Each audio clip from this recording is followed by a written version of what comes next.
This is income tax revision first class. Income tax में daily basis में 5 ads के अंदर जो क्लासेस होती जाएंगे डेली, अभी ये 31 क्लासेस चलेंगे फुल अगस्त मंथ। तो हर क्लास के बाद मैं 5 मिनट्स का एक रिवीजन वीडियो बनाऊंगा और अलग से यूट्यूब में पुट करूंगा। जो भी मेरे फेस टू फेस स्टूडेंट्स हैं एज वेल एज मेरे गूगल ड्राइव स्टूडेंट्स हैं, उनको ये ज़रूर देख लेना चाहिए। ये रिवीजन का जो 5 मिनट्स का क्लास होगा it will be very helpful. जब आप सेकंड क्लास में जाते हो तो उसमें जाने के पहले अगर आप इस क्लास को देख लेते हो तो then you are well prepared for the next class. Okay, let us start the discussion. Income tax के 5 एड्स में हमारे पढ़ने का सीक्वेंस क्या होना चाहिए?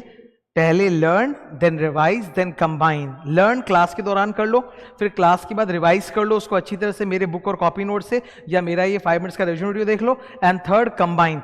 धीरे धीरे ये जितना भी नॉलेज होगा इसको कंबाइन करके एक साथ पढ़ते रहना, रिवाइज करते रहना, ताकि फुल 5 एड्स एक साथ आपको याद रहे, तब आप टैक्स कंपटीशन के सम सॉल्व कर पाएंगे। एक मंत्रा हमेशा याद रखना जो मैं भी फॉलो करता हूं, the journey of 1000 miles begins with a single step. बहुत बड़ा टाइम लगता है और एफर्ट एनर्जी लगता है in becoming a master of income tax, but उतना लंबा मत सोचो। Start with 1 step. धीरे धीरे जैसे आगे बढ़ते जाओगे ना और रास्ता क्लियर होते जाएगा और कॉन्फिडेंस बढ़ते जाएगा। तो पहला कदम तो उठाओ, फिर धीरे धीरे देखना चीजें आसान लगने लगेंगी। कमिंग टू सैलरीज, आज सैलरीज था, फर्स्ट हेड स्टार्ट हुआ। सैलरीज के अंदर बहुत सारे टॉपिक्स हैं लाइन बाय लाइन। 2 टॉपिक आज हम लोगों ने मेन डिस्कस किया। Number 1 chargeability. सैलरीज हेड के अंदर 3 सेक्शन है, सेक्शन नंबर 15, 16, 17। तो हम लोगों ने चार्जेबिलिटी सेक्शन पढ़ा। चार्जेबिलिटी वाला जो पूरा टॉपिक है जिसमें हम पढ़ते हैं एम्प्लॉयर एम्प्लॉय के बीच में रिलेशनशिप होना चाहिए, एम्प्लॉयर एम्प्लॉय वाला रिलेशन होना चाहिए, तभी सैलरीज होगा। ये टॉपिक शुरू में एक बार जानने के लिए जरूरी है, बट इसको बार बार रिवाइज करने की जरूरत नहीं है, ये उतना इंपॉर्टेंट नहीं होता और ये बाद में काम नहीं आता। सेकेंड टॉपिक जो आज हम लोगों ने पढ़ा दैट इज मोर इंपॉर्टेंट, वो तुमको पूरे सैलरी चैप्टर में डोमिनेट करेगा। That is the second topic was component of salary. Salary के अंदर 5 कंपोनेंट्स होते हैं। Number 1 basic salary, number 2 allowances, number 3 perquisites, number 4 PILOS, PILOS मतलब profit in lieu of salary, and number 5 अपना होता है रिटायरमेंट बेनिफिट्स। नाउ पांचों heads को, ये पांचों कंपोनेंट्स को मैं एक बार फटाक से डिस्कस कर देता हूं। बेसिक सैलरी का मतलब होता है आपका एक बेस इनकम रहता है, base salary.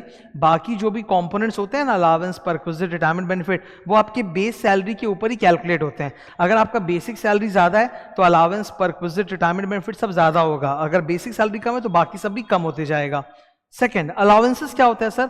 Allowances are fixed monthly payment which are included in your salary. जैसे सैलरी हर महीना मिलती है, उसी के अंदर अलाउंस एक फिक्स्ड अमाउंट डाला हुआ रहता है। वो अलाउंस जिस एक्सपेंस के लिए आपको मिल रहा है, वो एक्सपेंस आप करो या मत करो उससे फर्क नहीं पड़ता, आपको अलाउंस मॉनेटरी फॉर्म में हर महीने मिलते जाएगा एक fixed amount. Third topic was perquisites. Perquisites 2 प्रकार के हो सकते हैं, monetary perquisite, non monetary perquisite.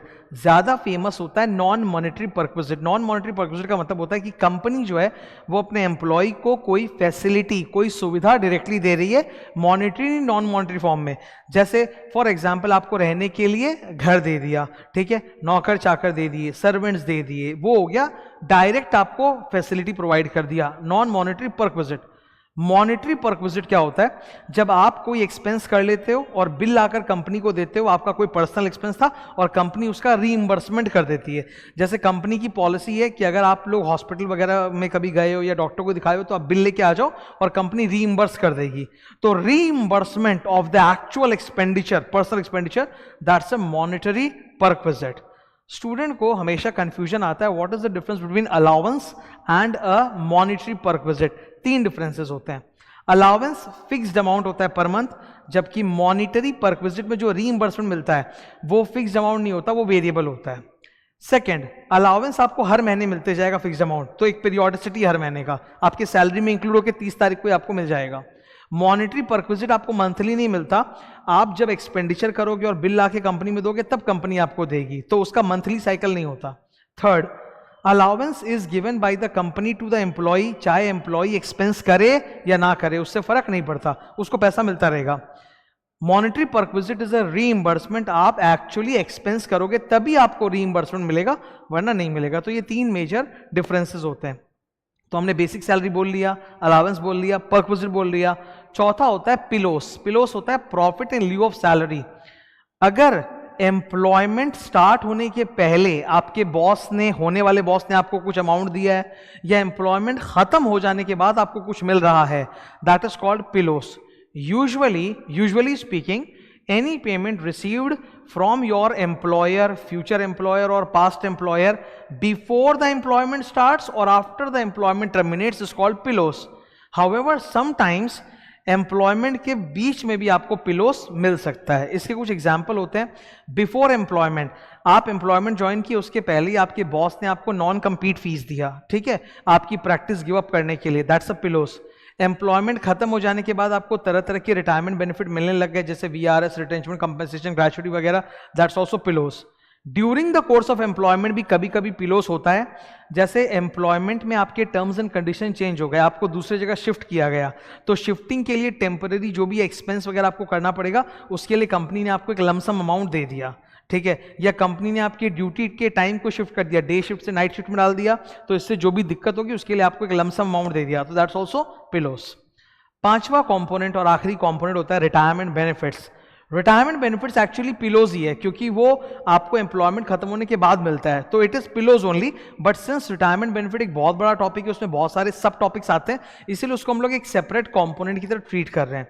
Retirement benefit में आपको मिलता है gratuity, pension, leave encashment, provident fund, superannuation fund, like that, ठीक है.